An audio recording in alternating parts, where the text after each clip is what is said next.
Hello everyone, welcome to Kajal classes. So आज हम topic start करने लगे हैं ट्रांसपोर्टेशन इन ह्यूमन बीइंग, और you can say circulatory system in human being. Okay, so जो हमारा ट्रांसपोर्टेशन होता है ह्यूमन बीइंग में किस तरीके से होता है।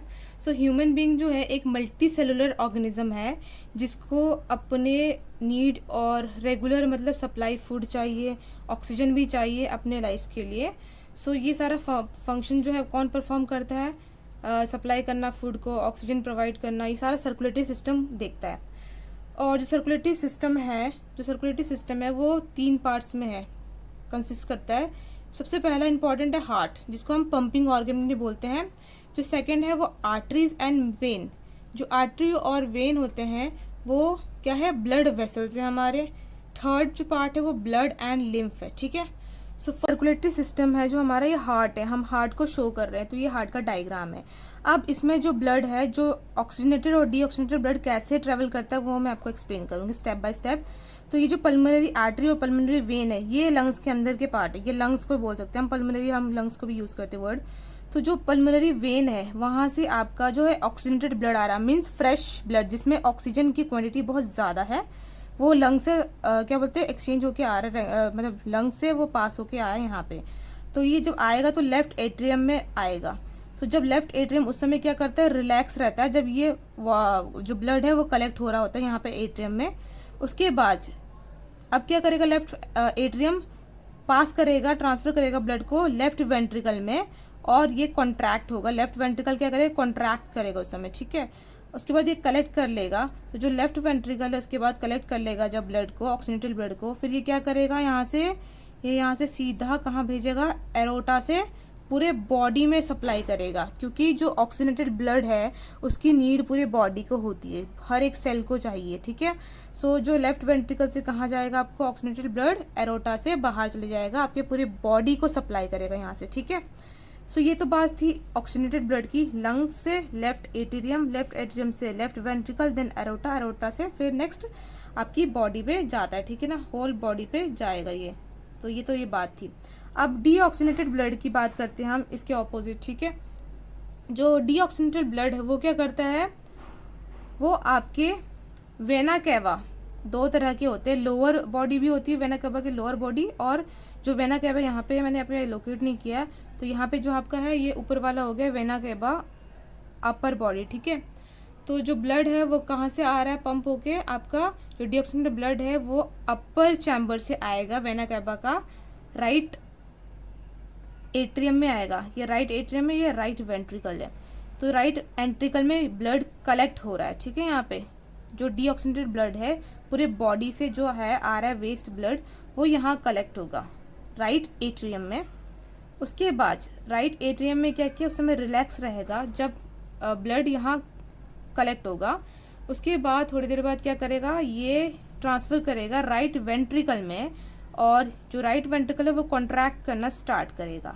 जब यहाँ पे पूरा फुल भर जाएगा तो ये जो आपको दिख रहे होंगे गेट्स, ये वेल्व्स होते हैं जो क्या करते हैं, एक बार जब ट्रांसफर हो जाएगा इस साइड से भी उस साइड से, तो जो ये वेल्व्स होते हैं ये आपस में क्लोज हो जाते हैं, ताकि जो है मिक्सअप ना हो सके, ऑक्सीजनेटेड और डीऑक्सीजनेटेड ब्लड मिक्स ना हो जाए, इसलिए वेल्व रोकने का काम करता है उनको। ठीक है, उसके बाद राइट वेंट्रिकल से क्या होता है, यहाँ से फिर ये वापस कहाँ जाएगा, पल्मोनरी आर्टरी में जाता है।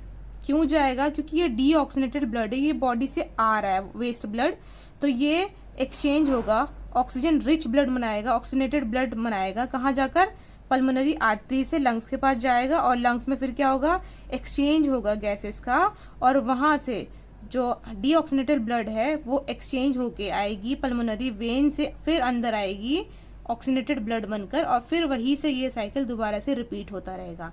सो ये ऑक्सीजनेटेड ब्लड और डीऑक्सीजनेटेड ब्लड कैसे हार्ट पंप करता है हमारी बॉडी से, कौन कहाँ किसको ले जाता है, वो सब मैंने आपको बता दिए हैं, और मैंने फ्लो चार्ट भी बना दिया इसका डीऑक्सीजनेटेड ब्लड का, कि वेना कैवा से अंदर आ रहा है, उसके बाद राइट एट्रियम में एंटर करता है, राइट से लेफ्ट राइट वेंट्रिकल में जाता है, फिर राइट वेंट्रिकल से पल्मोनरी आर्टरी से वो लंग्स में पहुंचता है, और लंग्स से फिर क्या करता है, ऑक्सीजनेटेड ब्लड बन के वापस फिर एंटर करता है, ये पूरा साइकिल फिर वापस से घूमता है। ठीक है, सो ये तो बात थी हार्ट की, कि हार्ट क्या क्या करता है।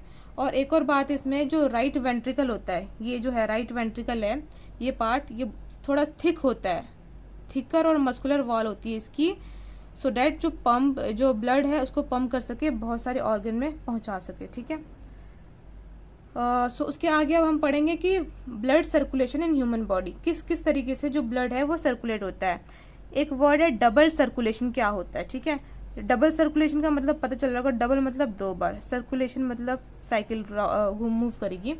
तो जो डबल सर्कुलेशन है उसमें जो ब्लड है वो ट्रेवल करता है twice through the heart in 1 complete cycle of the body. Means जो ब्लड है वो 2 बार ट्रेवल करेगा हार्ट से, और वो भी सेम टाइम में, 1 कंप्लीट, जब एक साइकिल चल रही है उसी टाइम 2 बार हार्ट करता है, 2 बार जो है ब्लड को ट्रेवल करवाता है, ठीक है। उसको हम बोलेंगे डबल सर्कुलेशन। और जो डायरेक्शन होती है ब्लड फ्लो, ह्यूमन हार्ट में कैसे डायरेक्शन होती है, 2 तरीके से ब्लड फ्लो करता है। एक तो पल्मोनरी हो गया, और दूसरा है सिस्टमैटिक सर्कुलेशन। दोनों में क्या फ़र्क है?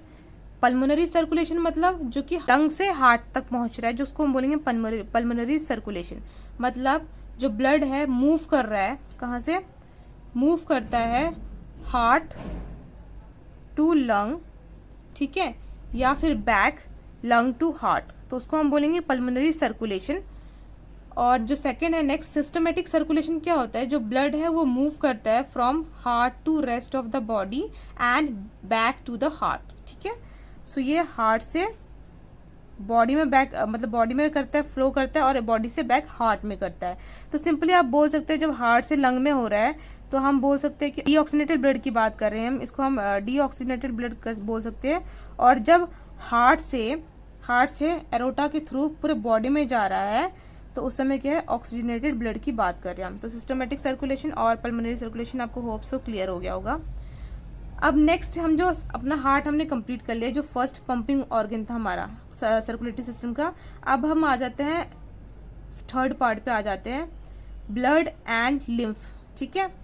सो ब्लड और लिम्फ दोनों में क्या फ़र्क है? ब्लड तो आपको पता ही होगा, जो नॉर्मली ह्यूमन बॉडी से निकलता है, रेड कलर का होता है, सभी को यही पता है। सो जो ब्लड है वो एक तरह का कनेक्टिव टिश्यू है, जो सबके साथ कनेक्ट रहता है, ठीक है, टच में रहता है। और उसका जो नेचर है वो कैसा है, फ्लूइड सा होता है, ब्लड देखा ही होगा सबने, ठीक है। अब ब्लड के कंपोनेंट्स क्या होते हैं? 2 टाइप के कंपोनेंट्स प्रेजेंट होते हैं ब्लड में। एक तो होता है सॉलिड कंपोनेंट और दूसरा लिक्विड कंपोनेंट होता है। ये आपको शायद पता नहीं होगा, बट 2 तरह के कंपोनेंट होते हैं।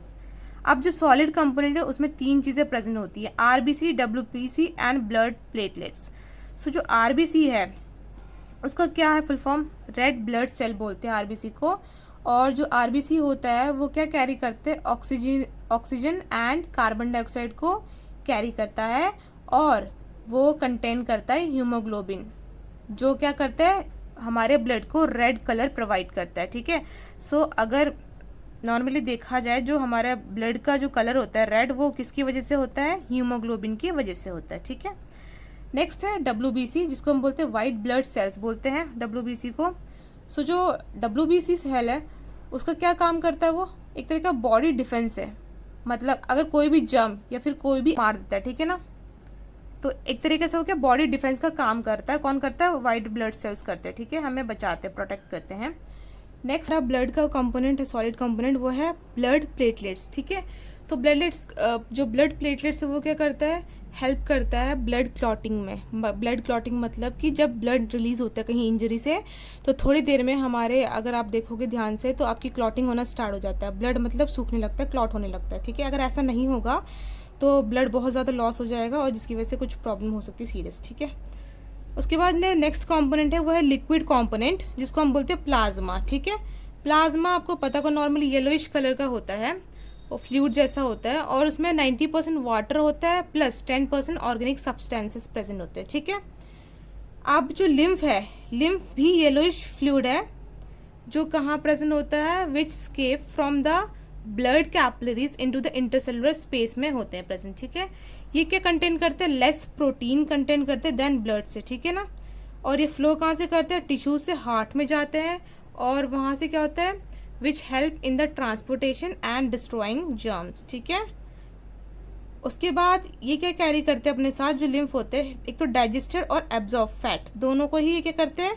कैरी करते हैं, इंटेस्टाइन से लेते हैं और अगर ज़्यादा एक्सेस में फ्लूइड होता है तो उसको क्या करते हैं, एक्स्ट्रा सेलुलर स्पेस होता है वहाँ से उसको फिर से वापस ब्लड में भेज देते हैं, ठीक है। सो ये सब कुछ था लिम्फ के बारे में। अब जो मसल्स हमारे पास, आर्टरी क्या करता है, कैरी करता है ऑक्सीजनेटेड ब्लड, कहाँ से, हार्ट से बॉडी पार्ट्स में ले जाएगा, ठीक है, ऑक्सीजनेटेड ब्लड को। लेकिन जो पल्मोनरी वेन है यहाँ पे उल्टा हो रहा है, सिर्फ इसको छोड़कर बाकी जो आर्टरी है वो क्या करती है, ऑक्सीजनेटेड ब्लड को ट्रेवल करती है, ठीक है ना। और जो वेन है, वेन क्या करता है, वो डीऑक्सीजनेटेड ब्लड को कैरी करता है, कहाँ से, बॉडी पार्ट से वो हार्ट में लेके आता है, ठीक है ना, डीऑक्सीजनेटेड ब्लड को। लेकिन एक्सेप्ट जो है पल्मोनरी जो वेन है वहाँ पे उल्टा हो रहा है, ठीक है ना। सिर्फ पल्मोनरी आर्टरी और वेन में उल्टा होता है, ऑपोजिट हो रहा है, बाकी वैसे आर्टरी वेन में सेम वही होता है, ठीक है, बाकियों में।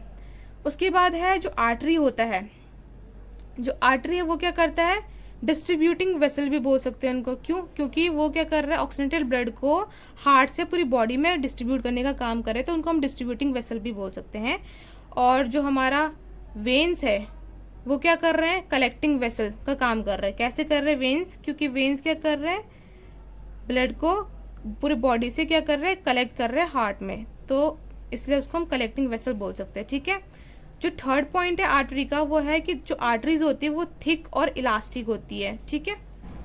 और जो वेन होता है वो थिन एंड लेस इलास्टिक होता है वेन्स, ठीक है, क्योंकि वेन्स डीऑक्सीजनेटेड ब्लड कैरी करते हैं और आर्टरीज ऑक्सीजनेटेड ब्लड कैरी करते हैं। तो जो आर्टरीज है वो थिक और इलास्टिक होते हैं और when thin and less elastic होते हैं।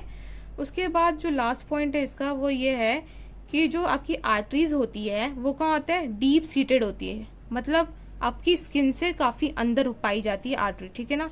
नॉर्मली दिखती नहीं है हमें आर्टरीज, वो काफ़ी ज़्यादा डीप होती है हमारी स्किन से। और जो वेन होता है वो हमें दिख जाता है स्किन के पास, वो सुपरफिशियल होते हैं, तो वो हमारी जो स्किन होती है उसके आसपास ऊपर दिख जाती है हमें एज कम्पेयर टू आर्टरीज, ठीक है। आप अपनी बॉडी पे भी देख सकते हो, हाथों पे भी, तो आपको आपकी वेन जो लाइन होगी वो वेन लाइन आपको आराम से दिख जाएगी, बट आर्टरीज नहीं दिखती इतनी जल्दी क्योंकि वो डीपली होते हैं सीटेड ना। सो ये आज जो हमने पढ़ा है transportation in human being, circulatory system के कंपोनेंट्स पढ़े हमने कि हार्ट होता है, आर्टरीज एंड वेन्स होता है, ब्लड एंड लिम्फ होता है। आपको पूरी साइकिल बता दी कि हमारे ब्लड कैसे ट्रांसफ़र होता है हार्ट से बॉडी में और बॉडी से हार्ट में कैसे कैसे हमारे ब्लड फिल्टर होते हैं, और सारे पार्ट्स आपके साथ डिस्कस कर दिए हैं।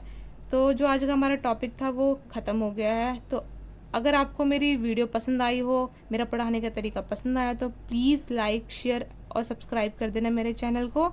और अगर आप नए हो तो प्लीज़ बेल आइकन को क्लिक कर देना ताकि आपको मेरी वीडियो की नोटिफिकेशन मिल जाए। और थैंक्स फॉर वॉचिंग।